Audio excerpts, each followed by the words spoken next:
안녕하세요. 저는 비록 30대이지만 누구보다 다사다난한 인생을 살아온 사람입니다. 어렸을 때 부모님 사랑 한번 받아보지 못하고 컸던 제가 남편을 만나고 결혼까지 실패한 사연을 들려드리고자 해요. 지금은 우연한 기회로 부모님을 두 분 다 찾았긴 했지만 썩 기분은 좋지 않네요. 좋은 부모님은 아니셨거든요.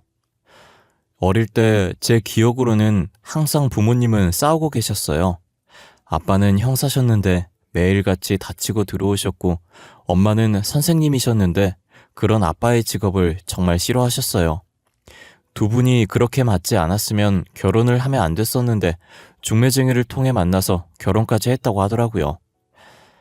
집안에 사랑은 없었고 가정적인 부모님도 없었습니다. 툭 하면 아빠는 일주일 넘게 집을 들어오지 않았고 잠복근무는 밥 먹듯이 하셔서 저는 항상 엄마랑 밥을 먹었어요. 엄마는 어린 제 앞에서 가리지 않고 아빠 욕을 하셨습니다. 결국 사이가 좋지 않으셨는지 갈라서기로 결정하셨다고 했어요. 아빠는 저를 꼭 안으며 미안하다고 우셨죠. 저는 그런 아빠를 보며 무슨 말을 해야 될지 몰라 멍청하게 서 있기만 했어요.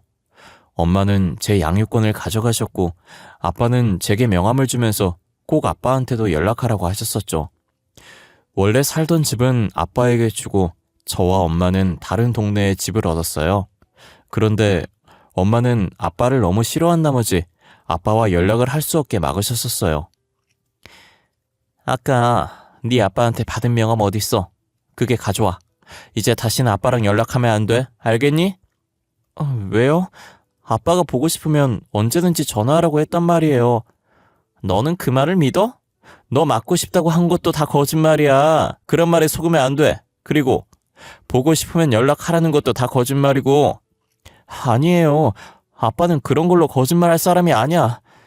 이때까지 아빠는 다 거짓말했잖아. 어린이날 같이 놀이공원 가준다고 해놓고 안 갔지. 네 생일날 케이크랑 선물 사들고 오기로 했는데 안 왔잖아. 그건 거짓말 아니고 뭐야? 고작 초등학교 2학년인 제가 엄마와 아빠 중에 누가 거짓말하고 있는지 구분하기엔 너무 어렸어요. 그래서 엄마가 한 거짓말에 저는 속아 넘어갔죠. 아빠가 진짜 저를 보고 싶어 했으면 학교를 찾아오든 집으로 찾아오든 할 거라고 생각했어요. 하지만 한 번도 아빠로 보이는 사람은 본 적이 없었습니다. 엄마와의 이혼 후 한 번도 보지 못한 아빠의 모습은 제 머릿속에 지워졌어요.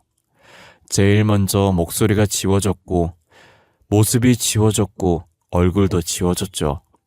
그래도 아빠에 대해서 지워지지 않는 것은 이름이었습니다. 엄마한테 빼앗긴 아빠의 명함에서 이름을 잊지 않기 위해서 속으로 계속 되뇌었거든요. 엄마의 직업은 초등학교 교사였지만 아이를 별로 좋아하지 않는지 저를 방치했었어요. 학교에서 자기 반 학생들에게도 그렇게 행동을 했는지 아니면 제가 아빠를 닮아서 저한테 정을 주지 않은 건지 모르겠습니다. 아마도 후자였던 것 같아요. 저는 아빠의 이목구비와 식성까지 닮았거든요. 차라리 이렇게 방치하고 학대를 할 거였다면 아빠한테서 빼앗아 오지 말던가요. 엄마, 배고파요. 밥 차려주세요. 넌 나만 보면 밥밖에 생각 안 나? 내가 너 밥 차려주는 기계야? 나이가 몇 살인데 아직도 밥을 못 차려. 죄송해요. 제가 알아서 차려 먹을게요. 앞으로 차려달란 말 안 할게요. 어디서 어른을 간보고 있는 거야? 이런 여우 같은 게. 냉장고에서 김치 꺼내서 물에다가 말아먹던가 알아서 해. 아직 중학생도 안 된 저한테 스스로 밥을 차려 먹으라고 했고 그 나이에 제가 할 수 있는 건 물에 밥 말아서 김치를 얹어 먹는 것 뿐이었습니다. 김치가 없는 날이면 그냥 물에다 밥만 말아 먹어서 허기만 달래야 했었죠. 밥 먹고 설거지를 해놓지 않으면 저를 싱크대 앞에 1시간이든 2시간이든 가만히 서 있게 했습니다. 학교에서 잘못해서 담임 선생님이 엄마한테 전화라도 하는 날에는 계절 상관없이 저는 잠옷만 입은 채 집 밖으로 쫓겨나거나 베란다 창문 활짝 열어두고 서 있어야 했습니다. 정신적으로든 육체적으로든 고통을 받았습니다. 그리고 엄마가 직장에서 회식을 하고 술을 마시고 오는 날엔 물리적인 힘을 사용하기도 했어요. 다른 사람들이 알지 못하는 은밀한 부위에 멍이 사라질 날이 없었죠. 제 상태가 항상 우울하고 어두우니까 친구가 생길 일은 만무하고 오히려 왕따를 당했어요. 심하게 괴롭힘 당하고 불량한 애들한테 심부름까지 당하지 않았지만 제가 지나가면 닿기라도 하면 전염병이라도 오는 것처럼 피했고 저와 눈조차 마주치지 않으려고 했었죠. 아이들과 마찬가지로 저도 그냥 혼자 있는 게 편했던 것 같아요. 혼자 있는 시간이 기니까 할 수 있는 거라곤 공부밖에 없었습니다. 그냥 혼자서 묵묵히 앞자리에 앉아서 선생님 말에 집중하고 교과서도 꼼꼼히 읽어보고 모르겠으면 교무실 가서 선생님한테 질문을 했죠. 그러면 선생님들은 제가 기특했는지 조금 오래된 문제지라도 주면서 참고하라고 지금처럼 모르는 거 있으면 물어보러 오라고 하셨어요.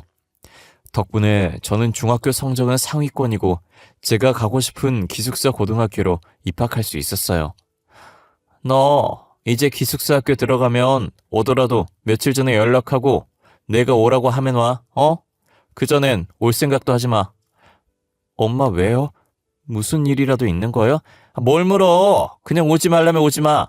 내가 일일이 그런 것까지 너한테 보고하면서 살아야 하니? 그런 건 아니지만 주말이나 명절엔 학교에서 밥도 안 나올 거라서 내가 기숙사비랑 용돈 다 같이 보내주잖아. 그리고 내가 평생 오지 말랬니? 그럼 이유라도 알려주시면 안 돼요? 이제 이 집에서 애인이랑 같이 살 거야. 내가 애 엄마라는 걸 알긴 하지만 실제로 보는 거랑 말만 듣는 거랑 느낌이 다르잖아. 어렸을 땐 몰랐지만 어느 정도 크고 나니 엄마가 아빠랑 헤어지고 나서 다른 사람이 있는 것 같다고 생각은 했지만 기숙사 학교를 가자마자 살겠다고 할 줄은 몰랐어요.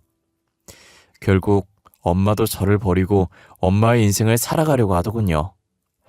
엄마 말대로 저는 극도로 집에 가겠다는 연락을 하지 않았어요.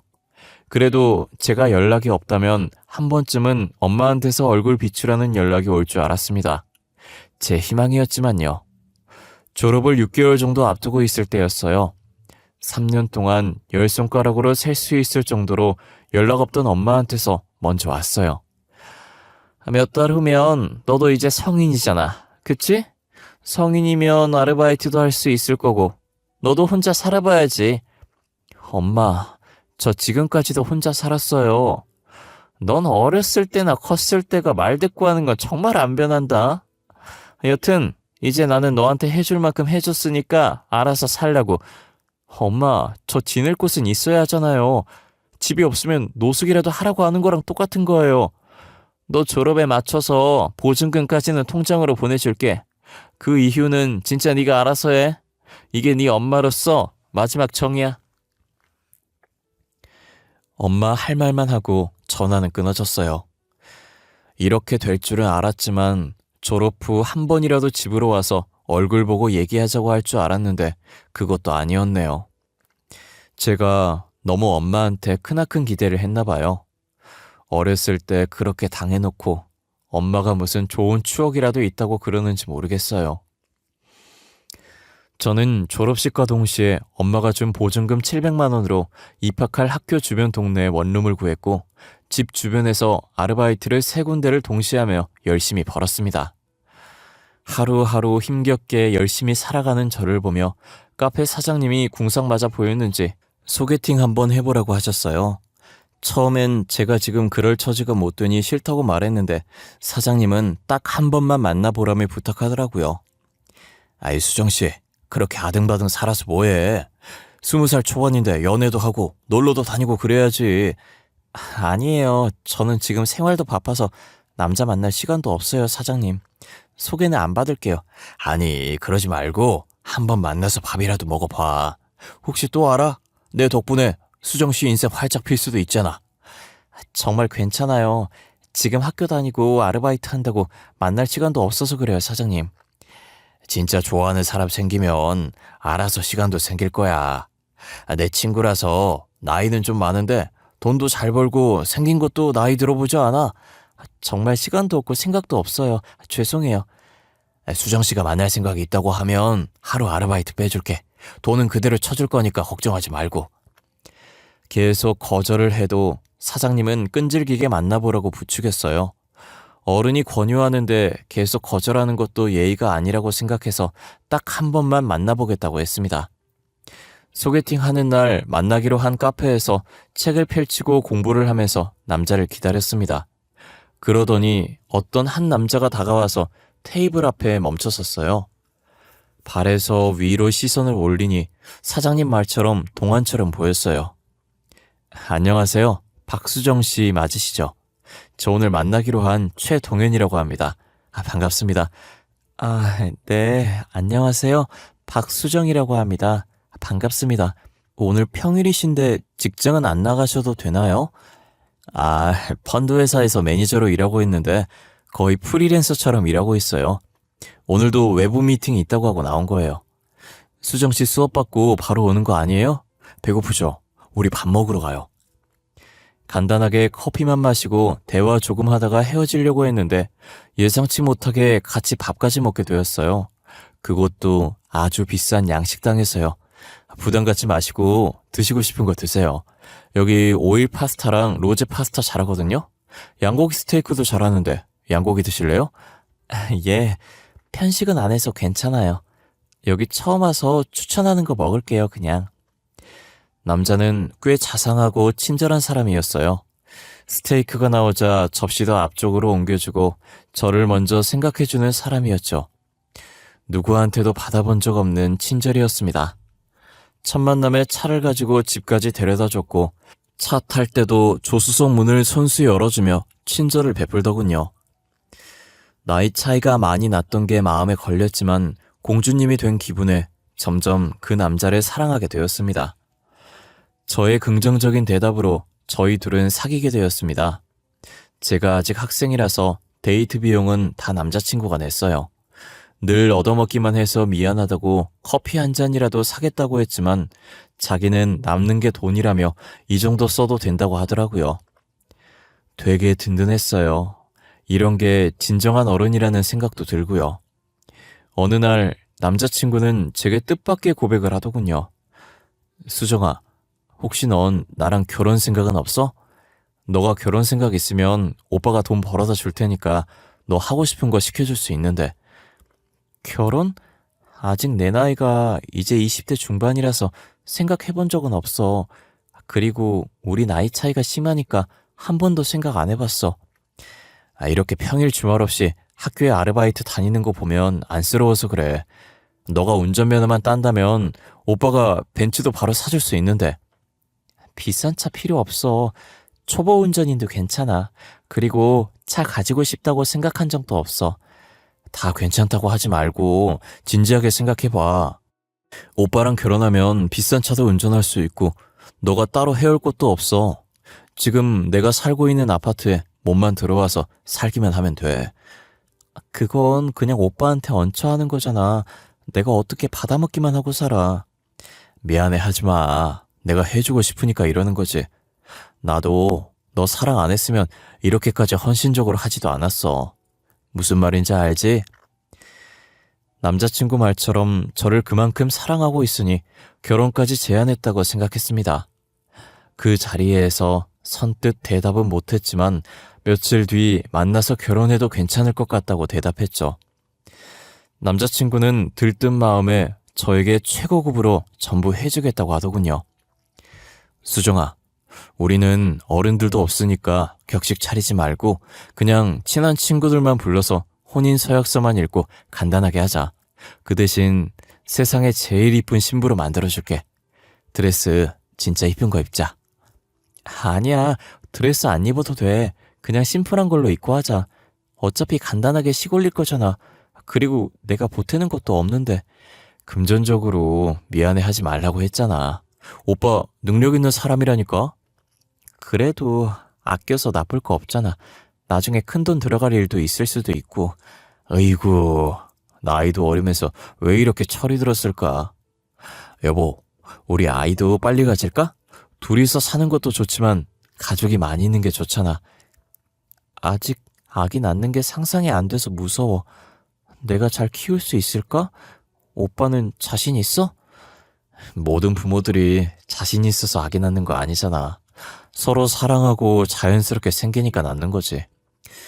우리도 서로 사랑하는 마음 있고 둘만의 결실이 생기면 잘할 수 있을 거야. 내가 잘 키우지 못해도 오빠가 많이 도와줘. 이제부터라도 책 사서 공부도 하고 그래야겠어. 결혼과 동시에 서로 빨리 아이를 가지기로 합의했어요. 저는 자신이 없고 무섭기만 했지만 옆에 든든한 남편이 있었기에 결심할 수 있었죠. 어린 시절부터 저한테 이런 행복이 생길 거라고 생각지도 못했는데 힘들었던 어린 시절을 보상받는 듯 남편이 제게는 행운처럼 느껴졌어요. 하지만 행복은 잠시 스쳐 지나가려는 바람이었는지 금방 화목한 가정이 깨져버렸어요. 결혼한 지 5개월이 지났고 그 기간 동안 수없이 임신 시도를 했었는데 다 실패했습니다. 노력만 하면 가질 수 있을 거라 생각했는데 착각이었나 봐요. 남편도 처음엔 조급해하지 말자고 했지만 시간이 지날수록 지쳐가는 것만 같았어요. 어느 날은 남편이 집 앞으로 잠시만 나오라고 하더라고요. 나갔더니 저를 데리고 산부인과로 가더군요. 어리둥절했지만 남편을 따라 들어갔습니다. 여기 문진표 작성하시고 잠시만 기다리시면 돼요. 혹시 지금 월경 시작하신 지 며칠 되셨죠? 빈 곳에 체크 전부 다 하시고 조금만 앉아서 기다려주세요. 오빠, 산부인과까지 왜 온 거야? 나 건강검진 해주려고? 남편은 제 말에 대답하지 않고 상담실장님이 안내하는 방으로 들어가라고 했습니다. 저 혼자 들어가니 의사가 불임이 의심돼서 오셨냐며 저한테 묻더군요. 환자분 직접 예약하신 난임검사를 시작할게요. 지금 환자분 월경 3일차라 호르몬 검사하셔야 되거든요. 오른쪽 체열실 가서 피 뽑으시고 가면 됩니다. 다음날 며칠에 내원하시겠어요? 일주일 뒤에 예약을 하고 다시 찾아간 병원에서 초음파를 찍겠다고 하더군요. 결국 한 달에 걸쳐 병원을 들락날락거리면서 검사를 끝냈는데 제가 불임이 맞다고 하더군요. 간혹 환자분처럼 젊은 나이에도 불임은 환자들이 있거든요. 이런 결과를 알려드려서 죄송합니다. 나팔관에 선천적 이상이 발견되어서요. 시험관을 준비하셔야 될 것 같습니다. 결과를 듣고 저는 당황스럽고 놀랄 수밖에 없었습니다. 아직 30대도 되지 않았는데 불임이라뇨. 결과가 잘못된 거라고 생각하고 싶었어요. 하지만 5개월간 노력했는데 성공하지 못했으니 불임일 수도 있지 않을까 했는데 남편이 아니라 제가 불임이라니 믿고 싶지 않았어요. 남편은 의사의 말에 큰 충격을 먹었는지 집 가는 내내 제게 말 한마디 걸지 않았어요. 그리고 집안에 저를 내려주고 아무 말도 하지 않고 가버렸습니다. 그날 저녁 남편은 집에 들어오지 않았고 다음날 저녁이 돼서야 들어오더군요. 오빠 전화 온 거 못 봤어? 일 있어서 못 들어오는 거면 메시지라도 보내주지 그랬어. 걱정했잖아. 남자가 사회생활 하다 보면 조금 늦을 수도 있고 못 들어올 수도 있는 거잖아. 일일이 보고라도 하라는 거야 지금? 그런 게 아니라 연락이 없으니까 걱정돼서 그런 거잖아. 부부로서 걱정할 수도 있는 거고. 나 어제 밤새 일 때문에 시달려서 지금 너무 피곤하거든. 더 피곤하게 만들지 말고 연락 없으면 무슨 일이 있구나 하고 그냥 넘어가. 오빠 피곤한 건 알겠는데 나도 오빠 걱정 때문에 잠 못 잤단 말이야. 다음부턴 짧게라도 못 들어온다고 메시지라도 보내줘. 내가 네 잠 못 잔 것까지 투정받아줘야 하냐? 새벽까지 안 들어오면 알아서 자면 되잖아. 회사 일 하면서 네 잠까지 어떻게 신경 써줘야 하는데. 됐고 나 오늘도 못 들어온다. 난임 판정을 받고 난 후로 다정했던 남편은 180도 다른 사람이 되었어요. 임신 못하는 제가 마치 쓸모없는 사람이 된 것 같은 기분이었죠. 방에 들어가서 남편이 벗어놓고 간 셔츠를 세탁하려고 들었는데 낯선 향기가 났어요. 여자 향수 냄새더라고요. 저는 한 번도 뿌린 적 없는 진한 향수 냄새였고 뭔가 익숙한 듯 낯선 향기였어요. 그날 밤에도 남편 말대로 들어오지 않았어요. 불안한 마음에 무작정 남편이 일하는 건물로 찾아갔지만 남편이 일하는 회사가 어떤 회사인지도 몰랐던 저는 마냥 남편이 나오기를 기다릴 수밖에 없었죠. 한없이 회사 벤치에서 기다리고 있는데 지하 주차장에서 남편 차가 나오는 거예요. 도로에 정차되어 있는 택시를 타고 기사님한테 남편 차를 뒤쫓아 달라고 했어요. 남편을 미행한 지 15분쯤 되었을 때 익숙한 동네가 보이더군요. 이 동네에서 어린 시절 엄마랑 같이 살던 동네였는데, 그리고 남편은 큰 아파트로 들어가 버렸죠. 몰래 남편 뒤를 따라가며 계단 밑에 숨어서 봤는데 옛날 제가 살던 집 앞에서 멈추더군요. 대체 이게 무슨 상황인지 아무리 생각해도 이해가 가지 않았습니다. 비밀번호는 또 어떻게 알고 있는지, 왜 이 집을 남편이 찾아온 건지, 정신이 없어진 저는 무의식적으로 남편 따라 그 집에 들어가고 말았어요. 오빠, 이게 어떻게 된 일이야? 왜 여기 있는 건데? 자기야, 왔어? 안 들어오고 문 앞에서 뭐해? 야, 박수정, 여긴 어떻게 알고 온 거야? 설마 나 의심돼서 미행한 거냐? 박수정? 내 딸 박수정? 아니, 자기야, 자기가 어떻게 내 딸을 알아? 야, 박수정, 너 뭐야? 내가 평생 얼굴 보지 말자고 말했는데 감히 내 집을 들어와? 오빠, 무슨 말이라도 해봐. 제발, 내가 생각하는 그런 거 아니지? 박수정, 네가 설명해봐. 너 내 남친 어떻게 알았어? 설마 둘이 사겨? 최동현, 가만히 있지 말고 빨리 말해보라고. 엄마, 저 사람 제 남편이에요. 5개월 전에 결혼했어요. 알고 지낸 지 1년 됐고요. 저도 지금 엄마 집에 왜 남편이 들어온지 모르겠는데요. 남편? 1년 전에 알았다고? 지금 나랑 장난해? 쟤 나랑 동거한 지 10년이나 됐다고. 너 기숙사 입학하고 나서부터 같이 살았다고. 아, 짜증나게 하네 진짜. 야, 박수정, 이게 뭐하는 짓인데 소름 돋게 미행이나 하네? 이제 내 사생활까지 넘보겠다 이거냐? 빨리 집에 가라고. 가긴 어딜 가. 너 설마 내 남친 꼬셔냈니? 그런 거야? 이런 여우 같은 게 감히 내 남자를 꼬셔? 그 말과 동시에 엄마는 제 뺨을 내리쳤습니다. 남편은 계속 그 상황을 보고만 있었고요. 10년 동안 엄마를 만났다면 상간녀는 엄마가 아니라 제가 되는 상황이 돼버렸죠. 그 자리에서 저는 이성적으로 생각할 수도 없었고 어떻게 집으로 왔는지도 모르겠습니다. 정신 차려보니 거실 소파에 앉아 있었어요. 삼자 대면한 후 남편은 아예 연락도 받지 않고 집에 들어오지도 않았습니다. 남편과 연락 두절되었고 저는 하루하루 멍하니 집안에만 틀어박혀 있었습니다. 진짜 저를 사랑한다고 생각했던 상대에게 배신을 당해버린 충격은 쉽게 사라지지 않았어요. 제가 상간녀가 되었다는 충격에서 빠져나오지 못하고 며칠 뒤 경찰서에서 연락이 왔습니다. 안녕하세요. 서울 띵띵경찰서입니다. 최동현 씨가 남편 맞죠? 현재 최동현 씨가 수배 중입니다. 가족관계 확인서를 보니 박수정 씨가 아내로 되어 있어서 연락드렸습니다. 네? 남편이 무슨 잘못을 했나요? 잘못 알고 계신 거 아닌가요? 남편은 번듯한 직장에서 일하고 있어요. 사고 칠 사람이 아닌데요. 참고인 신분으로 조사를 받으셔야 해서 내일 오후 3시까지 저희서로 출석해 주십시오. 담당 형사는 강력 2팀 박수영 형사입니다.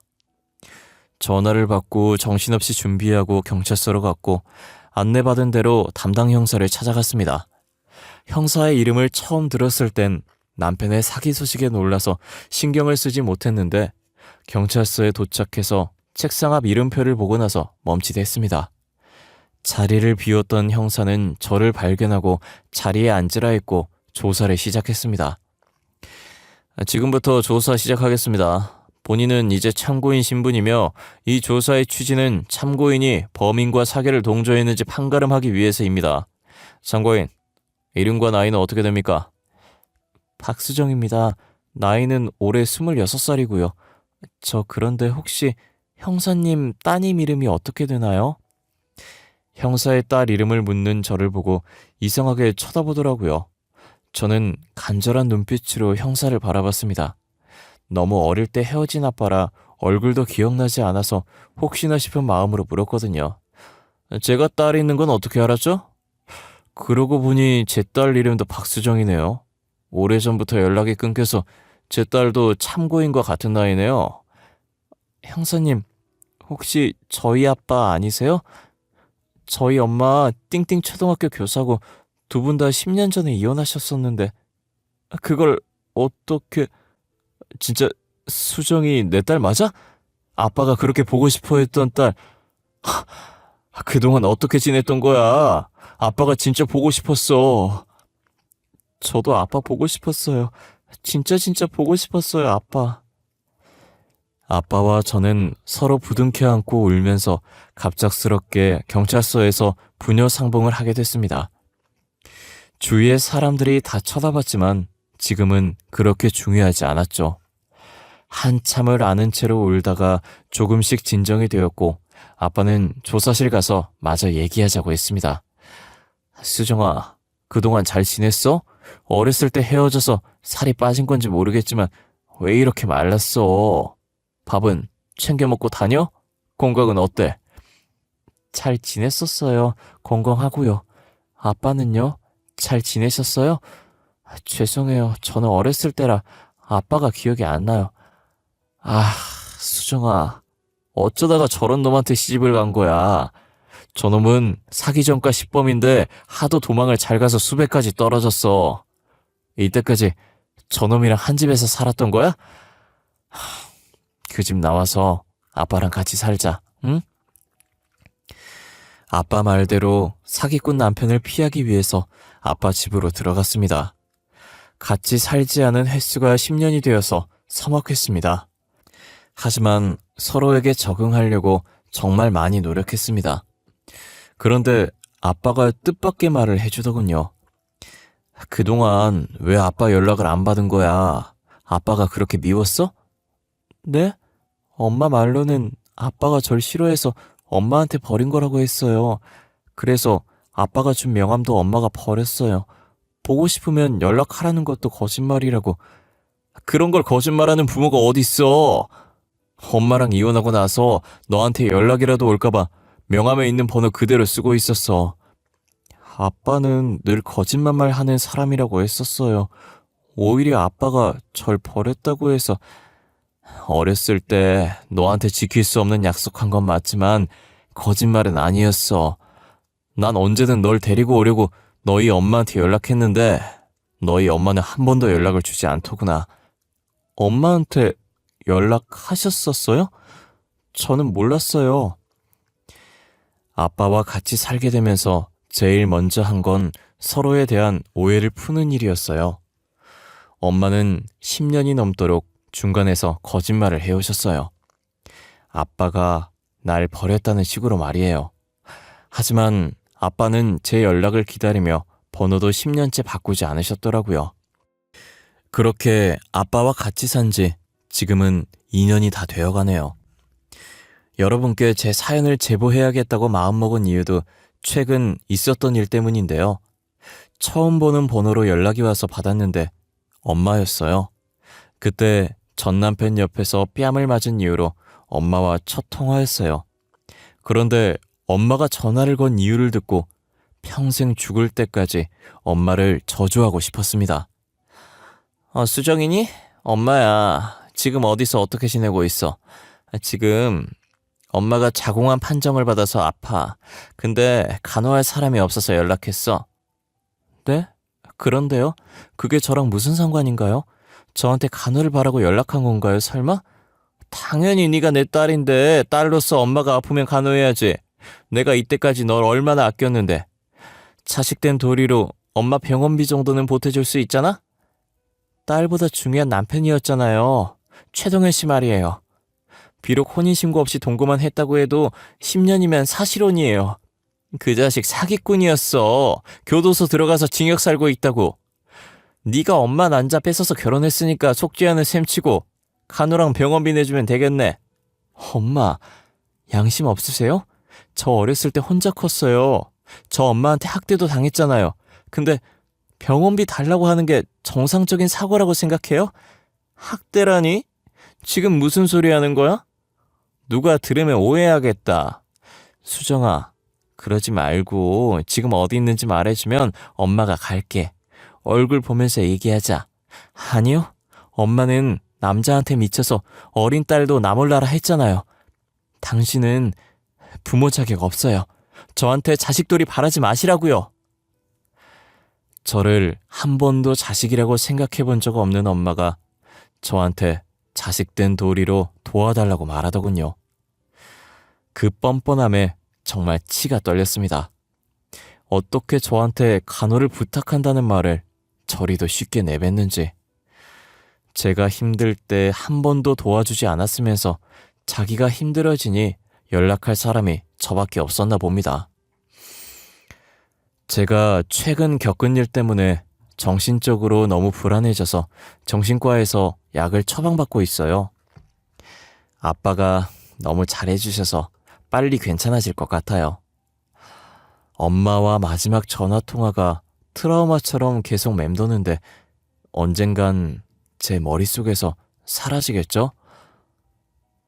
제 우울한 이야기 들어주셔서 감사합니다. 일교차가 큰 환절기인데 감기 안 걸리게 조심하시고 제 사연 들으신 여러분들 다 좋은 일만 가득했으면 좋겠습니다. 감사합니다. 좋은 하루 보내세요.